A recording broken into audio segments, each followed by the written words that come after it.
শিরোপা জয়ের স্বপ্ন দেখিয়ে চ্যাম্পিয়ন্স ট্রফি খেলতে গিয়েছিল নাজমুল হোসেন শান্তরা। জয় তো দূরের কথা, প্রথম দুই ম্যাচে ভারত আর নিউজিল্যান্ডের কাছে শোচনীয়ভাবে হেরেছে বাংলাদেশ দল। সাম্প্রতিক বছরগুলোতে বিশ্ব মঞ্চে গিয়ে বারবারই ব্যর্থ হয়েছে টাইগাররা। এবার খেলার ধরন দেখে মনে হচ্ছে যেন পরিকল্পনা ছাড়াই চ্যাম্পিয়ন্স ট্রফি খেলেছে লাল সবুজ দল। এতে টিম ম্যানেজমেন্টের দায় দেখছেন বাংলাদেশ দলের সাবেক অধিনায়ক খালেদ মাসুদ পাইলট। মেধাহীন আপনি ক্রিকেট বোর্ড, যার জন্য পরিকল্পনা নাই, যার জন্য বাস্তবায়ন হচ্ছে না, ভালো প্লেয়ারের পারফরমেন্স আসছে না। কিন্তু আমরা মানুষকে বোকা বানাচ্ছি। একটা সময় আসবে যখন মানুষ বিরক্ত অলরেডি হয়ে গেছে, অলমোস্ট আরও বিরক্ত হয়ে দেখা গেলো যে ক্রিকেটের দিকে আর তাকাবে না। প্রত্যেকটা টিমই কিন্তু বিভিন্ন রকম প্ল্যান নিয়ে বিভিন্ন রকম ছিল।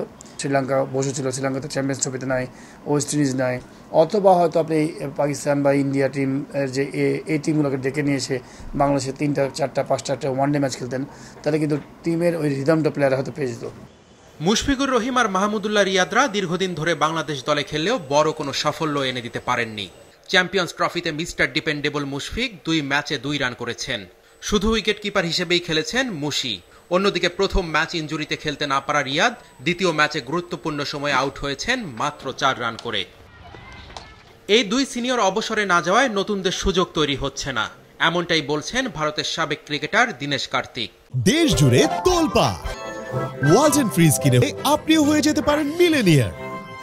তবে খালেদ মাসুদ মনে করেন তরুণরা সেইভাবে উঠে আসেননি দেখেই এতদিন দলে আছেন রিয়াদ, মুশফিক। মাহমুদুল্লাহ, মুশফিক যখন তারা দেখছেন যে আমাকে বিট করার মতো প্লেয়ার এখনো আসে নাই, তখন সে ক্রিকেটটাকে এনজয় করছে। তার পিছনে যদি ব্যাকআপ প্লেয়ার যদি এমন পারফর্ম করতো, তো নিজেরা গিল্টি ফিল করতো যে না আসলে আমার মনে হয় টাইম হয়ে গেছে আমার চলে যাবার। তো সেই রেসটা কিন্তু আমার নিচের প্লেয়াররা করতে পারে না, আমার কাছে মনে হয়। আমি মনে করি যে সিনিয়র খেলোয়াড় যারা আছেন তারা নিজেরাই বুঝেন যে কোন সময় আমার রিটায়ারমেন্টে যাওয়া উচিত না।